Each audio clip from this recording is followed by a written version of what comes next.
High, good morning. তো কালকে একটা জিনিস আমি লক্ষ্য করলাম, অনেকক্ষণ ধরে লক্ষ্য করছিলাম। কালকে একটা জায়গায় গিয়েছিলাম, নদীর একটা জায়গায় গেছিলাম, নদীর ধার। তো সেই জায়গায় দেখলাম, তো লঞ্চ যাওয়ার পর নদীতে ঢেউ দিচ্ছে। নদীর ঢেউটা শান্তিম হয় হালকা ধরনের। তো দেখে একটা কথাই মনে হলো যে জল আর কিছু মেয়ে দুটোই সমান। কারণ জল যেমন মানুষের জীবন বাঁচাতে পারে, আবার সেই জলেই মানুষের জীবন শেষ হয়ে যেতে পারে। তো মেয়েরাও সেরকম। একটা মেয়ে চাইলে একটা ছেলের জীবন সুন্দর করে সাজাতে পারে, একটা মেয়ে চাইলে হাজারটা ছেলের জীবন সুন্দর করে নষ্টও করতে পারে। আর এখনকার দিনে মেয়েরা তো এটাই করছে।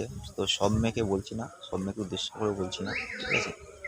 তো সেটাই বলবো যে জল যেমন বাঁচাতে পারে জীবন, জল নষ্টও করতে পারে। তো সেই জিনিসটা দেখে সেটাই মনে হলো। আর এই কথাটা জলের জন্য ছিল না, ছিল শুধু একজনের জন্যই ছিল। তো সবাইকে উদ্দেশ্য করে কথাটা বলছি না আমি।